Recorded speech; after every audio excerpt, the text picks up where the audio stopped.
네, 미국과 북한이 또다시 말 폭탄을 주고받으면서 강대강 대치를 이어가고 있습니다. 특히나 추석 연휴 기간 북한의 추가 도발 가능성이 거론되면서 한반도의 위기감은 더욱더 고조되고 있습니다. 네, 전문가와 자세한 소식 짚어보겠습니다. 네. 박원군 한동대 교수 나오셨습니다. 어서 오십시오. 네, 어서 오세요. 네, 안녕하세요. 자, 10일간의 연휴이기 때문에 좀 많은 국민들이 좀 편하게 보내셨으면 좋겠는데 북한이 지난해 추석 연휴 5일 앞두고 나서 오차익 실험을 또 했기 때문에 이번에 또 10일 동안 하고 있고 또 10월 10일이 당 창건일이어서 거의 연휴 막바지잖아요. 그러니까 충분히 추석 중에 어떤 도발을 할 수 있지 않겠냐는 가능성이 나오고 있는데 어떻게 좀 보시는지 말씀해 주시죠. 가능성 충분히 있다라고 생각을 합니다. 일단 뭐 북한의 그 최종적인 목표는 예.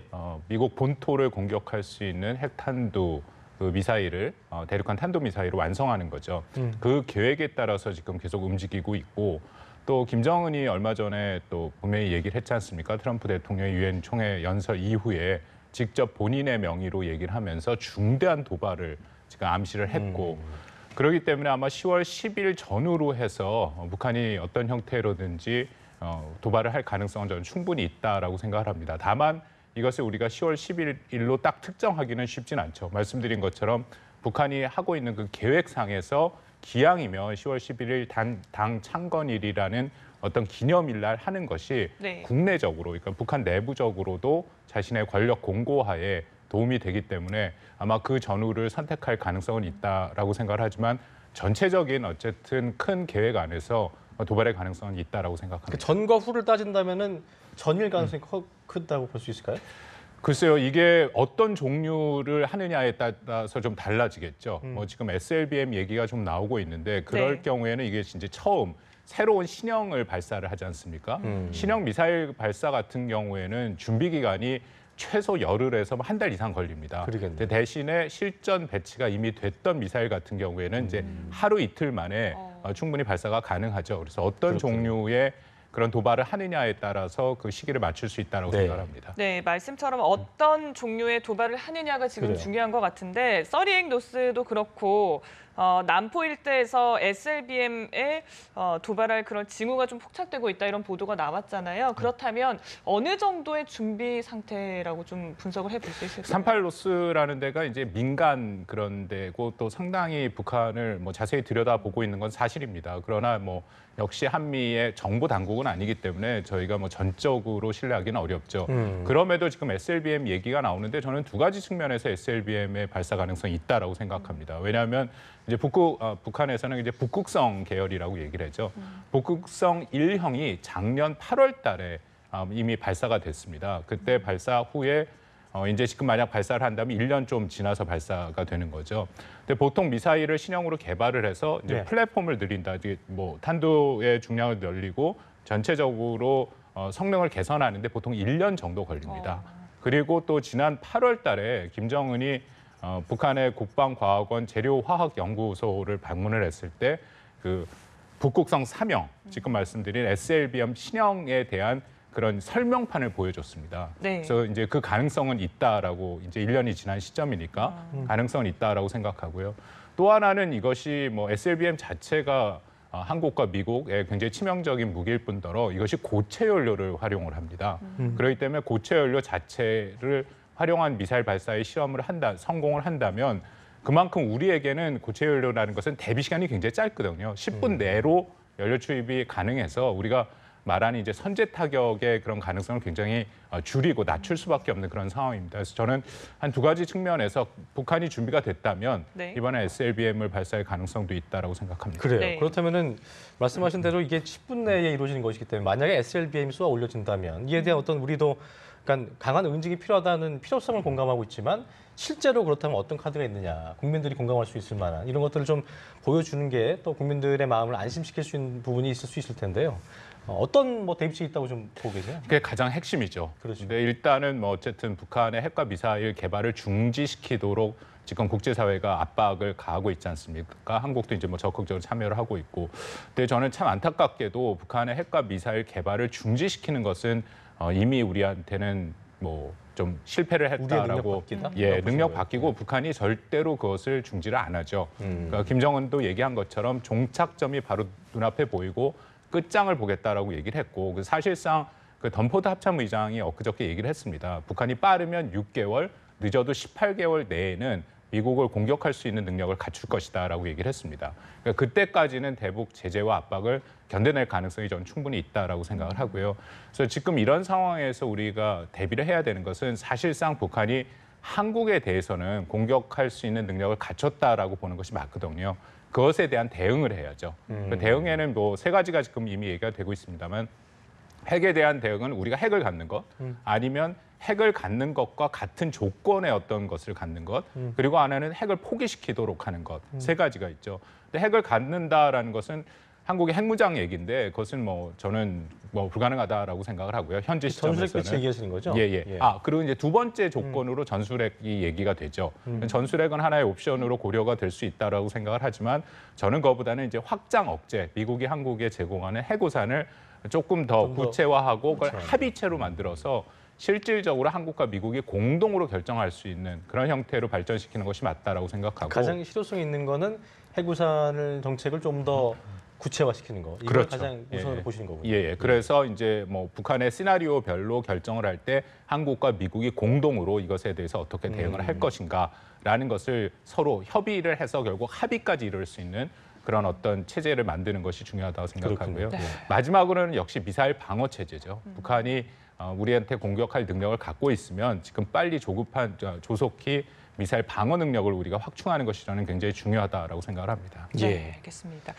요즘 북미 간 설전이 계속되고 있잖아요. 예. 얼마 전에 미군의 비원비 전략 폭격기가 전개된 뒤에도 북한이 대남 선전 매체를 이용해서 맹비난을 쏟아냈습니다. 그런데 궁금한 게 대내 매체는 조용한데 북한의 속내는 좀 어떻게 볼 수 있을까요? 그 대남 선전 매체가 우리 민족끼리죠. 그거는 북한 내에서는 접속이 안 되고 인터넷으로 해서 대외 선전 매체입니다. 네. 말씀하신 것처럼 노동신문이나 북한 중앙방송으로는 비원비가 왔다라는 걸 얘기를 안 하죠. 네. 뭐 몇 가지 이유가 있다고 생각합니다만 가장 큰 것은 지금 북한이 그것을 잘 몰랐다라고 많이 얘기를 하고요. 설사 알았다 하더라도 북한이 그것에 대해서 적절히 대응을 하질 못했죠. 이제 그런 사실들을 만약 북한 주민들한테 알린다면 북한 주민들 입장에서는 굉장히 힘들 요동할 수 겁니다. 있는. 예. 특히 뭐 지금 계속 북한 체제에서 얘기하는 것이 자신들이 6차 핵실험도 했고 화성 12형과 화성 14형의 그런 미사일 발사 실험도 했기 때문에 더 이상 북한을 아무도 건드릴 수 없다라고 자신 있게 얘기하는 상황인데 비원비가 거기까지 날라왔다 하는 것은 북한 주민의 동요 가능성이 충분히 있거든요. 그래서 저는 뭐 그런 이유 때문에 대내 매체로는 얘기를 안 한다라고 생각을 합니다. 네.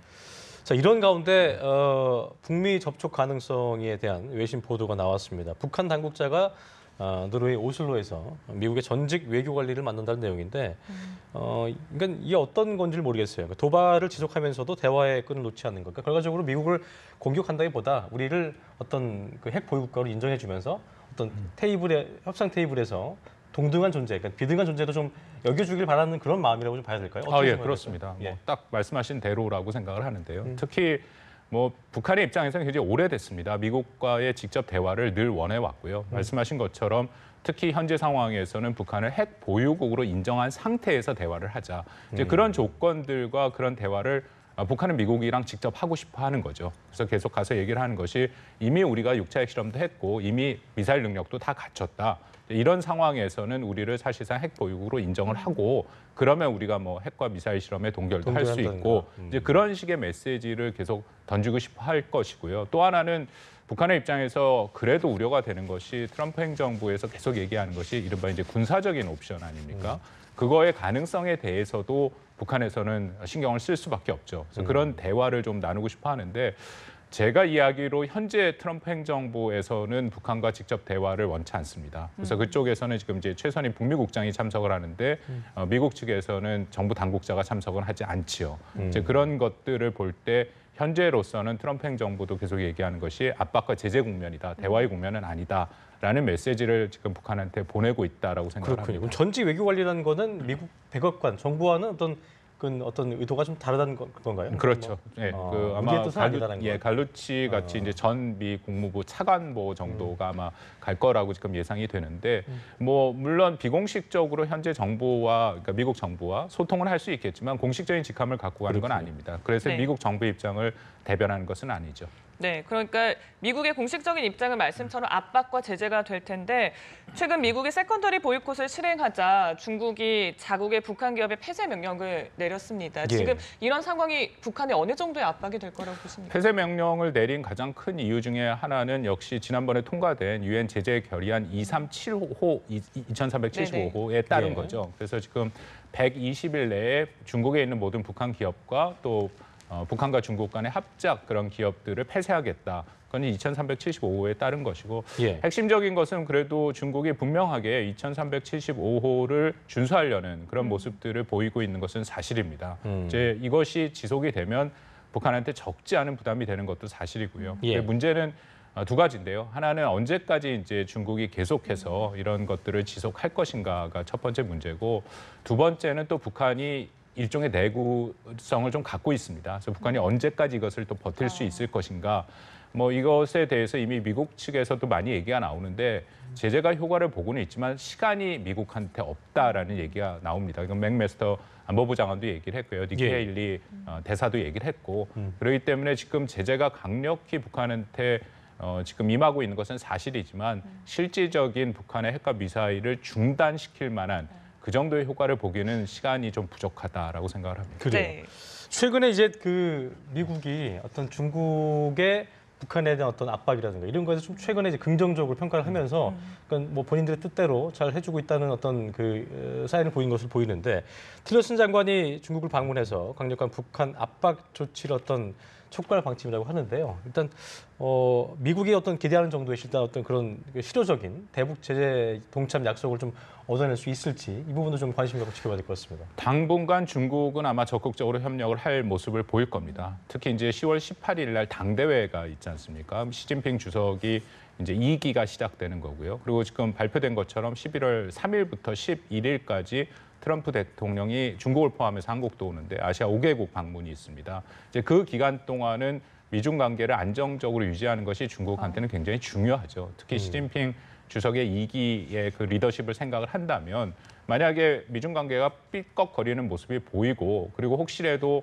미국이 본격적인 세컨더리 보이콧을 중국에 가하게 된다면은 뭐 중국의 시진핑 주석 입장도 굉장히 곤란해지고 중국 전체 입장이 곤란해지거든요. 미국이 하고 있는 금융 제재라는 것은 중국한테도 굉장히 큰 타격이 있습니다. 왜냐하면 중국이 갖고 있는 중국 정부의 자산의 90%가 그런 식으로 금융 자산들이거든요. 그래서 중국 내 금융 기업, 그러니까 은행들이 묶이기 시작한다면은 중국도 적지 않은 그런 피해를 볼 수 있죠. 그래서 아마 당분간은 미국에 협조하는 모습을 보이고 특히 유엔 제재 결의안을 준수하는 모습을 보일 것이다라고 생각을 합니다. 네, 미중 간 당분간은 훈풍이 돌겠지만 언제까지 지속될지는 좀 지켜봐야 될 것 같습니다. 그렇습니다. 자, 마지막으로 다른 얘기 하나 좀 예. 짚어보려고 하는데요. 최근 철원에서 장병이 총탄에 맞아 숨진 사고와 관련해서 문 대통령이 특별 수사를 직접 지시를 했습니다. 그런데 그 원인을 두고 도비탄, 즉 튕긴 총알인지 아니면 직격탄인지 의견이 분분한 것 같은데 진실을 밝혀낼 수 있을까요? 저는 뭐 대통령이 특별 수사를 지시한 거는 아주 잘한 결정이다라고 생각을 하고요. 특히 뭐 군에서 충분히 수사를 하겠지만 특히 대통령이 관심을 갖는다라는 것은 또 특별한 의미가 있지 않습니까? 특히 말씀하신 것처럼 이게 도비탄이라는 얘기가 나오는데 사격장에서 400m 떨어져 있다라고 얘기를 하더라고요. 그렇습니다. 그래서 400m 떨어진 것이 치명상을 입힐 만큼의 그런 게 될 것인가에 대해서 좀 의문이 있습니다. 그래서 이제 특별 수사를 지시를 했으니까 아마 잘 이 부분에 대해서 수사를 해서 결과를 도출해낼 것이다라고 생각을 합니다. 알겠습니다. 네. 자, 지금까지 박원곤 한동대 교수와 함께 자세한 이야기 짚어봤습니다. 오늘 말씀 고맙습니다. 고맙습니다. 감사합니다.